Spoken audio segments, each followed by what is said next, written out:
আল্লাহ পাকের পরিকল্পনা দেখুন, যে নবী মুহাম্মদ সাল্লাল্লাহু আলাইহি ওয়াসাল্লামকে মক্কা থেকে তাড়িয়ে দিচ্ছে মানুষ, আল্লাহ রাব্বুল আলামিন সেই মক্কা নবীর পায়ের সামনে এনে দিলেন। সুবহানাল্লাহ।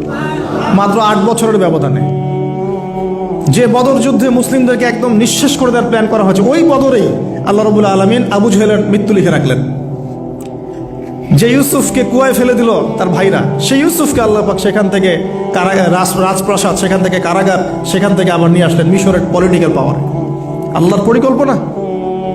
যে ইয়াসরিব একসময় ইহুদিদের দাপটের জায়গা ছিল, ওই ইয়াসরিব মুসলিমদের পরতলগত করলেন আল্লাহ পাক হিজরত করিয়া। বাদশাহ নাজাশী আবিসিনিয়ায়, আমি তো মালয়েশিয়াকে একটা আবিসিনিয়া মনে করি, এখানে মাশাআল্লাহ এরকম পরিবেশ আছে, শান্তিপূর্ণ ইসলামী পরিবেশ। বাদশাহ নাজাশীর এরকম পরিবেশ ছিল। বাদশাহ নাজাশী কিন্তু মুসলিম ছিল না, সে খ্রিস্টান ছিল। তারপরেও নবীজি বলতেন বাদশাহ নাজাশীর রাজ্যে কেউ জুলুমের শিকার হয় না। সুবহানাল্লাহ। যদিও সে মুসলিম ছিল না, ওখানে ইসলাম নিয়ে গেলেন আল্লাহ পাক, ওখান থেকে পুরো আফ্রিকা ইসলাম ছড়িয়ে পড়লো। সুবহানাল্লাহ।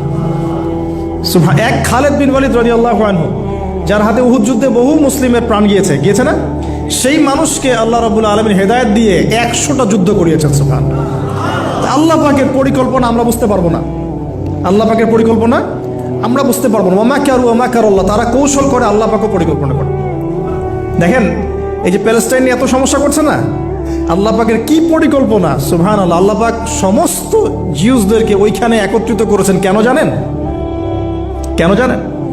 আল্লাহ পাক এই যে 1914 থেকে নিয়ে 2023 এই যে সালগুলো চলছে, 100 বছর, লাস্ট 100 বছরে সারা ওয়ার্ল্ডের জিউসদেরকে ওখানে একত্রিত কেন করেছেন জানেন?